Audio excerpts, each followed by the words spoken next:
Assalamualaikum warahmatullahi wabarakatuh. Bismillahirrahmanirrahim. Alhamdulillahirabbil alamin. Rabbi shrah li sadri wa yassir li amri wahlul 'uqdatam min lisani yafqahu qawli. Amma ba'du. Yang terhormat kepada dosen pengampu MK Hadis Syiah Pak Fadil, semoga Bapak dan keluarga dalam lindungan Allah Subhanahu wa taala. Amin. Baik. Saya atas nama Robi Alfain, NIM 1813777 akan mempresentasikan hasil daripada kerja saya yang disuruh membuat esai yang tiga itu yang sudah dikumpulkan. Yang pertama yaitu menjelaskan tentang adab merupakan kesempurnaan seseorang. Langsung saja kita mulai. Tema yang pertama yaitu adalah adab merupakan kesempurnaan seseorang. Imam Ali radhiyallahu anhu berkata, "Ya mu'minu inna hadal ilma wal adaba tamanun nafsika fajtahid fi ta'allumiha fama yazidu min ilmika wa adabika yazidu fi namanika wa qadrika."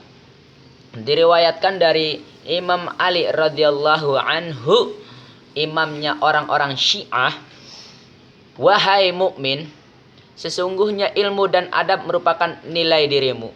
Oleh karenanya hendak engkau bersungguh-sungguh mempelajari keduanya. Apapun yang menambah ilmu dan adabmu, ia akan menambah pula pada harga dan nilai dirimu."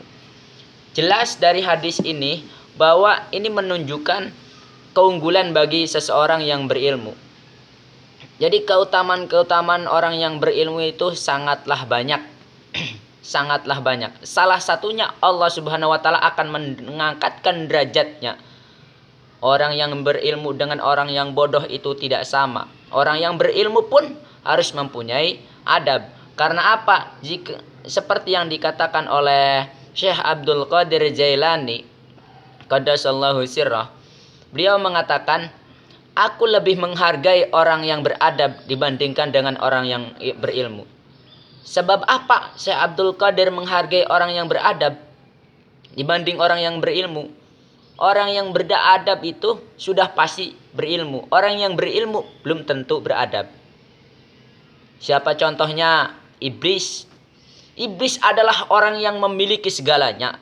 Dia orang yang paling berilmu. Ilmunya banyak.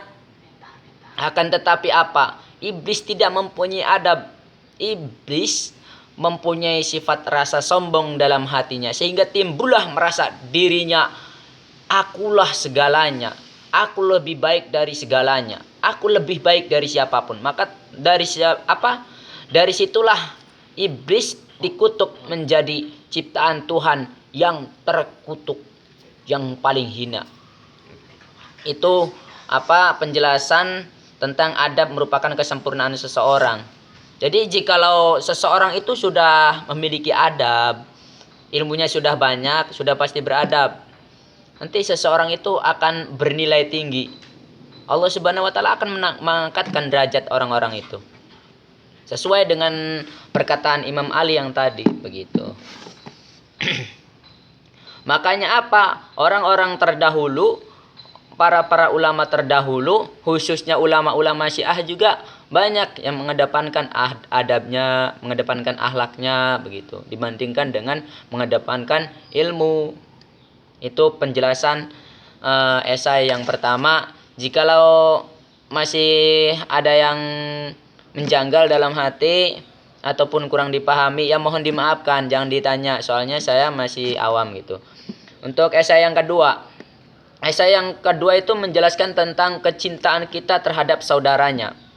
Sesungguhnya Allah Subhanahu wa taala menciptakan manusia itu berbangsa-bangsa, bersuku-suku, berbeda-beda. Allah Subhanahu wa taala tidak menciptakan kita sama, tidak. Allah menciptakan manusia itu berbeda-beda. Supaya apa? Supaya kita saling mengenal. Ketika kita sudah saling mengenal, timbullah rasa cinta. Makanya kita sebagai orang mukmin diharuskan untuk mencintai mukmin lainnya. Dikatakan al-mu'minu dan seterusnya. Mukmin itu dengan mukmin yang lainnya itu bagaikan satu tubuh. Bagaikan satu tubuh. Coba kita rasakan contoh seperti ini.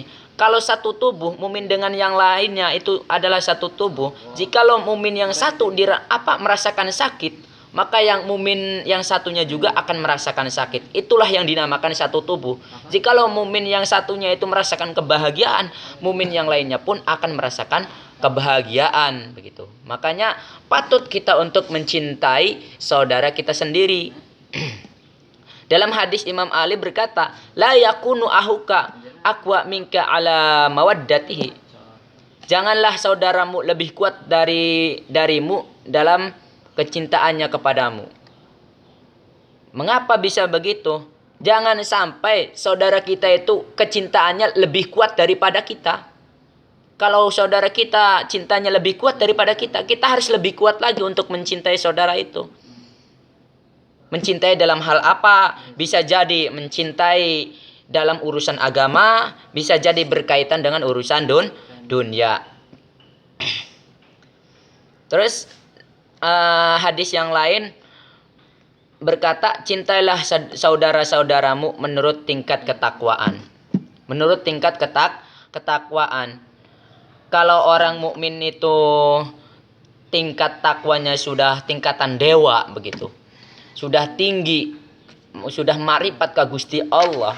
Kalau kita mencintai orang itu, pasti kita bakal kecipratan. Kita mencintai para ulama, mencintai para habaib, insya Allah kita mendapatkan barokah. Kalau kita mencintai orang-orang yang ahli maksiat, mencintai orang-orang yang suka berbuat dosa, pasti kita juga akan kecipratan kejelekannya. Seperti itulah. Itu penjelasan yang kedua menurut saya. Lanjut untuk yang ketiga. Yang ketiga itu tentang akhirat. Tentang akhirat. Semua makhluk yang ada di dunia ini, makhluk hidup ataupun makhluk yang mati, akan merasakan suatu saat nanti merasakan di akhirat. Jadi kita di sini di alam dunia ini ibaratnya sedang berteduh di alam dunia. Kalau kita sedang berteduh, maka suatu saat nanti kita akan kembali ke akhirat. Quraisy Shihab menjelaskan bahwa sumber musibah salah satunya itu adalah kebodohan. Sedangkan sumber dosa salah satunya itu adalah mencintai sangat berlebihan. Kita mencintai dunia boleh, asalkan jangan berlebihan.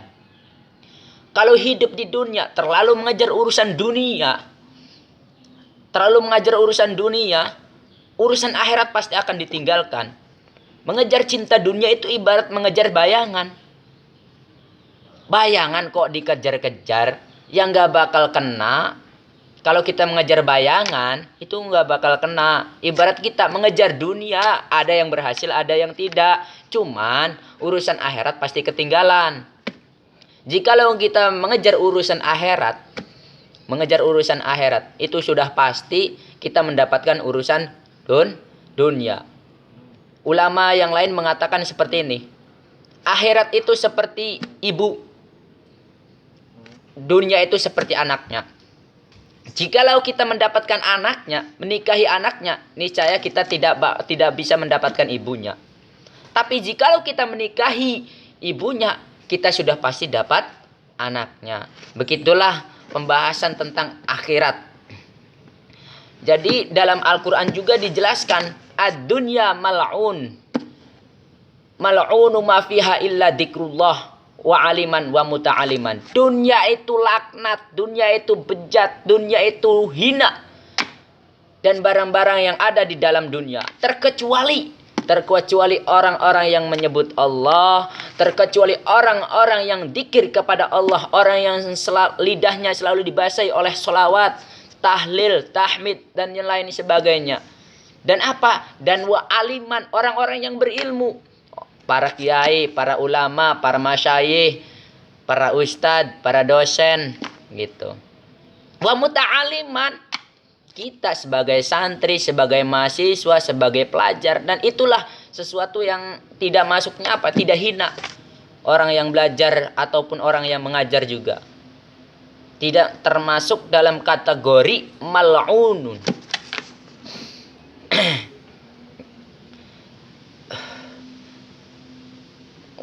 Imam Ali berkata, ad-dunya munyatul asfiya, al-akhiratu fauzus su'adai. Dunia adalah angan-angan orang yang sial, sedangkan akhirat adalah keberuntungan orang-orang yang berbahagia. Dalam hadis lain, alaika bil akhirati ta'tika dunya sagiratun. Pilihlah keuntungan akhirat, niscaya dunia akan mendatangimu. Sudah jelas dalam hadis di sini juga. Jikalau kita sudah memilih urusan akhirat, sudah bersungguh-sungguh beribadah kepada Allah, taat kepada Allah, meninggalkan urusan dunia, dunia akan mendatangi kita. Seperti apa contohnya? Banyak, sudah terbukti di sana. Para ulama, ahli tasawuf, mereka meninggalkan urusan dunia. Mereka sudah bahasanya wara'i. Mereka sudah meninggalkan urusan dunia, tidak hubud dunia. Tapi apa? Dunia mendatangi dirinya dengan cara yang hina. Itulah keunggulan bagi orang-orang yang mendahulukan urusan akhirat. Cukup sekian dan terima kasih. Mungkin itulah penyampaian materi esai yang sudah saya buat. Jikalau ada kata-kata yang salah, mohon dibenarkan. Jikalau ada kata-kata yang benar, mohon jangan disalahkan. Untuk Bapak dosen, mohon bimbingannya, mohon nasihatnya, mohon sarannya, mohon kritikannya, karena saya juga masih proses pembelajaran, tidak melulu ya menyoal apalah gitulah. Pokoknya sekali lagi saya mohon maaf jikalau dari tugas ini banyak kekurangan. Ya sudah pastinya banyak kekurangan sih. Tapi ya saya mohon maaf karena inilah kemampuanku. Setiap orang mempunyai keterbatasannya masing-masing begitu. Cukup sekian dan terima kasih. Wallahul muwaffiq illa aqwamit thoriq. Wassalamualaikum warahmatullahi wabarakatuh. Waalaikumsalam.